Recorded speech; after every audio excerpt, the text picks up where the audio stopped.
Hey there, Patty Dominguez with episode 124 of the Positioning to Profit podcast. I am so happy you are joining me. I'm in your earbuds, AirPods, all the things. And today's episode, I am sharing the 5 key lessons from a beautiful book called The Big Leap, which you may have heard of, from Gay Hendricks.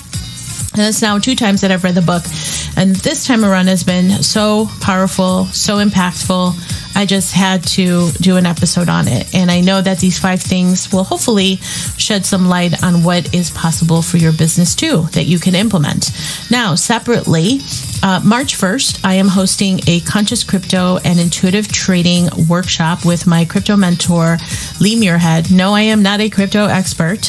I find experts and I learn from them. So this is a space which is aligned with the whole positioning to profit philosophy of just being really smart and on purpose with your money, right? How that whole topic comes into play.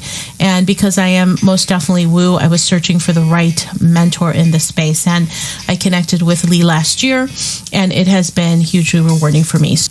She has agreed to host a workshop to present some crypto foundations. So this isn't a how to set up your crypto wallet. No, this goes into strategy. As you know, I love a good strategy, and she is going to be sharing what is going on with the financial system and how you can really get ahead of it in a real conscious way. So if this resonates with you, positioningtoprofit.com, positioningtoprofit.com, it'll be right at the top of the page. And with that, let's get on with the show. Hey there, I'm Patty Dominguez. You're about to discover what it means to position your brand and your business to stand out. This show explores the stories of small business owners just like you who are bringing their message out to the world and impacting their tribe. So if you want to take your business to a category of 1 status, then hang with me, because this podcast shares everything you need to know about how to be more prolific with your brand so that you can have more profits. All right, Patty Dominguez here with this episode, a solo show. So every month or so, and I should say or so, because it's really been every 6 weeks, we host a book club meeting in Prolific Cafe, which is my community of beautiful mavens. And this last book club pick was awesome. And I know I say that every single time, but it's just, you're coming at it from a way different perspective when you join a book club and it's like-minded people, and people are really looking to be better, to do better, to just implement these things in life that we can learn from experts. And this time is no different. So the book that we read was The Big Leap. It's from Gay Hendricks. And I had read this the first time many years back. And the thing that I took from that book the first time that I read it was this realization that I didn't have to do everything right by myself. You know, I had this mentality that I had to do everything in my business all by myself. And it was just part of being an entrepreneur, right? Just grinding. And it was because I was hearing the wrong kinds of conversations from people like Grant Cardone and Gary Vaynerchuk. No diss on them. They're successful in their own way with the things that work for them. But for me, I thought, I'm like, okay, I got to hustle hard. You know, that was the theme, right? Hustle hard. And that's the way that I was operating. And what I came to realize is that in my mind, I thought I had to take all of it on and struggle, right? Just struggle was part of the whole deal, because I wanted to somehow, like in a weird way, feel like I earned success. And so the one thing that I learned the first time I read the book, which was really powerful, is this whole concept of making the journey a positive one where you can tap into flow states. And that happens when you're in your zone of genius. Okay. And being in the zone of genius is, so like I said, this would be the first one. And I know you may have heard this before, and I know people talk about it, and a lot of people don't live it. What I mean by that is when you are living in your zone of genius, you feel like you're not working. Even though the time that you spend on things is producing the profitability for you, you really don't feel like you're spending any effort. It's because you're in your zone of genius. When you're in your zone of genius, has this happened to you? time seems to fly by or work in your favor. And the most beautiful part of it, and the reason why I want to really emphasize that, it's like when you get into flow states, that's a great example of being in your zone of genius. So think of those times when you're doing something that you thoroughly enjoy, when it's almost like it's escapism because you're doing it and you enjoy it and you get into that beautiful flow state. That's really working in your zone of genius. And so the one thing that Gay Hendricks talks about in the book is really making a commitment to yourself to live in the zone of genius. And he believes that it's pretty possible to do it all the time. And he says, if you do that, I promise you, you're going to live a magical life, right? And his whole coaching that he has done in his career has been around helping people to discover their genius. And the first part of it is really making a commitment to living in your zone of genius. And so when you have that commitment, it must come before you know how to make good on it. So in other words, when you think of that image of you being in that state of commitment, that power of commitment is going to bring forth the means necessary for you to live in your zone of genius. So a beautiful mantra that he shares is just saying, I commit to living in my zone of genius now and forever. So I would say that that's a big tip, again, that I wanted to hear and anchor to, is that I can tell you when I gave up looking at red shiny objects in my business and focusing on the thing that I believe is my zone of genius, the thing where I can get into flow states where I pull from the grid or I get these downloads or whatever it is that you want to call it, it's like you're playing with time in such a way that it flows. Is the only thing I can say. So that is a commitment I have made to myself. And I always remind my clients, live in your zone of genius. Don't make it hard. You don't have to carry all the hats, or wear all the hats, I should say. In fact, when you do that, you are really compromising the gifts of your zone of genius, right? And knowing that when you commit to it, when you have a sincere commitment to step into your zone of genius, that allows things to unfold for you in beautiful ways, right? And so that first part of it is really asking yourself, the commitment side of it is what is that first step, okay? So if you're not sure what your zone of genius is, the question is, okay, what do I most love to do, right? So that, for example, you can do it, you love it so much where it stretches time and just like you don't get tired or bored because it really feeds your soul, right? And so when you think about it in that way, what work do I do that doesn't seem like work, right? So if you take a look at your workday, and I know I was in a space once upon a time where an opportunity came across and I thought, okay, this sounds like a really good opportunity. But I was just doing it because it was an opportunity, but it didn't honor my zone of genius. And as a result, in our company here, we were making money at it, but it wasn't bringing us joy. And in fact, it felt really heavy.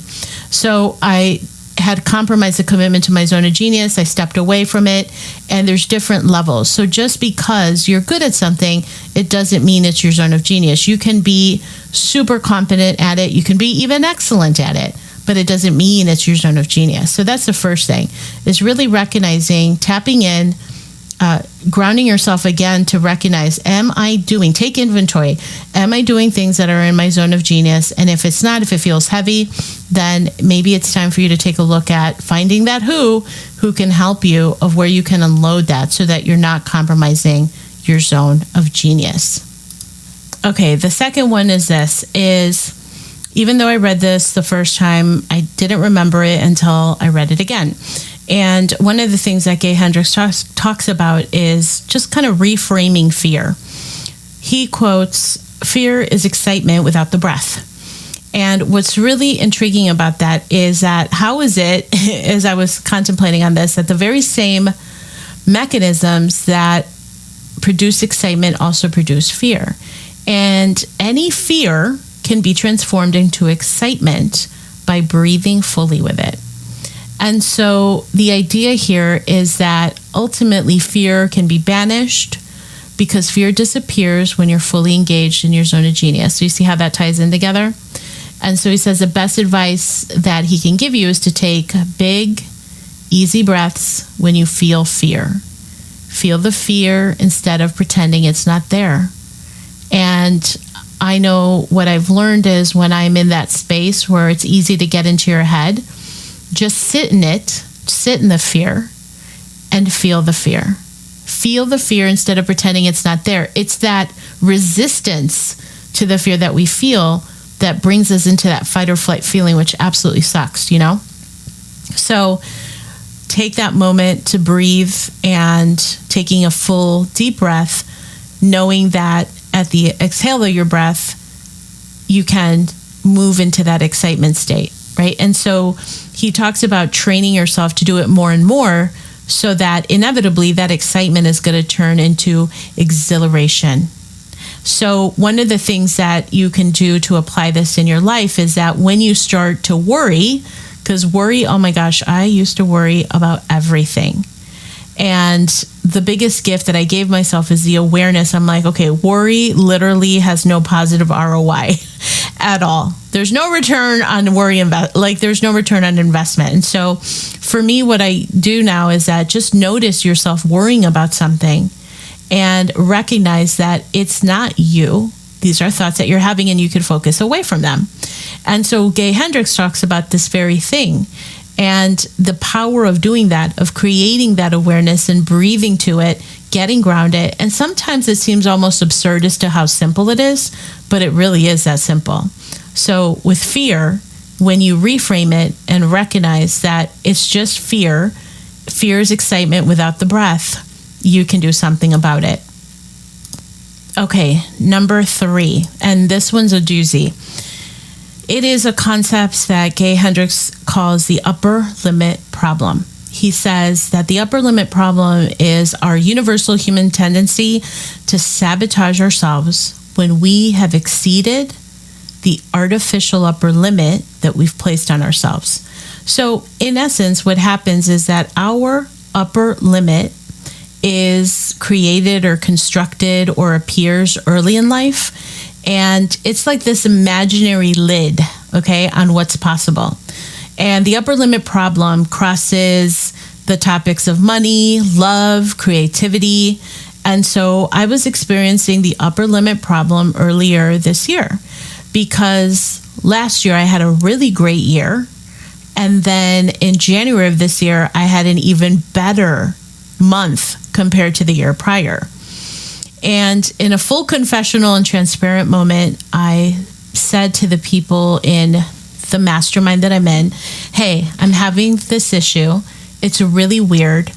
It's like I'm having this great financial success, and it's almost like I've tripled my income from a year ago, and I'm almost feeling uneasy and apologetic about it.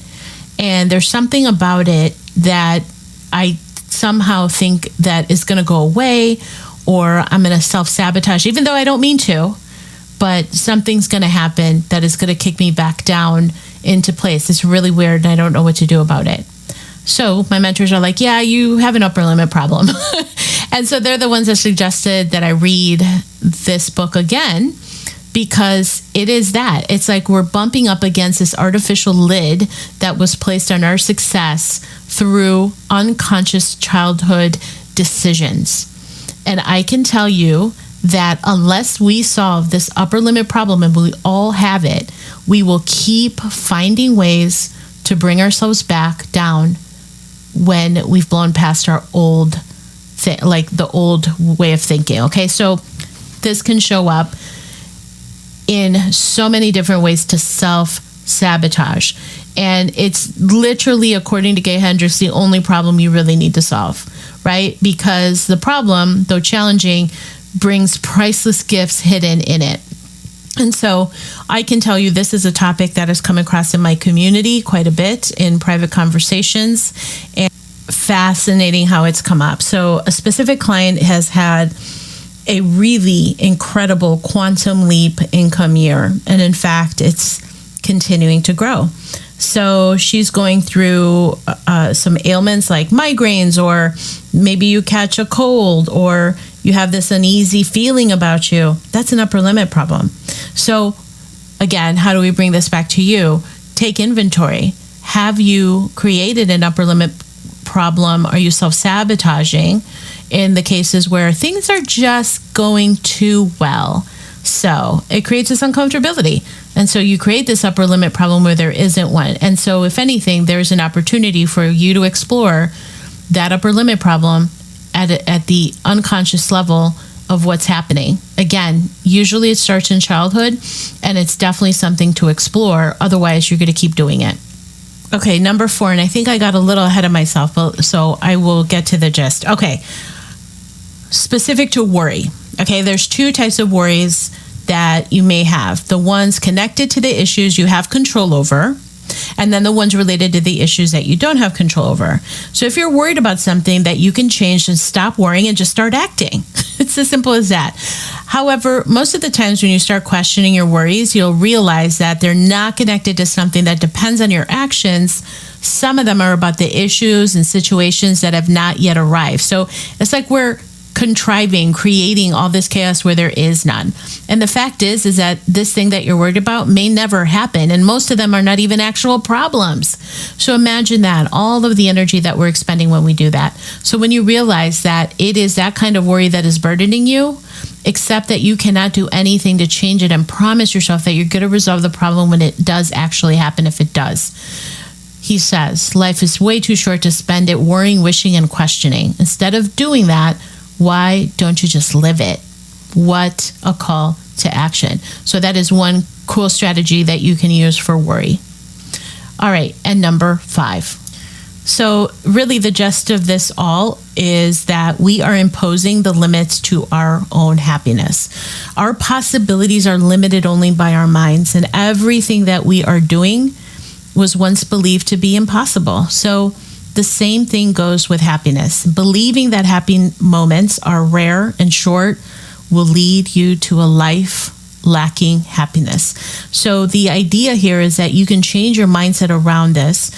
It's a most crucial step in changing your reality, is recognizing that we are in fact imposing the limits to our own happiness. If you don't like how things are going, then change it. And I know that that may seem overly simple to some, but recognize that we are in control of that. We are imposing the limits to our own happiness. All right, so that was the book, The Big Leap, from Gay Hendricks. Those are the 5 things that I took away that were amazingly helpful and have been deployed in the way that I'm coaching and the conversations that we're having over in Prolific Cafe in the most powerful way. I hope that this has shed a light of inspiration for you on what you can implement in your own business. And with that, thank you so much for checking out the show, and we'll see you next time.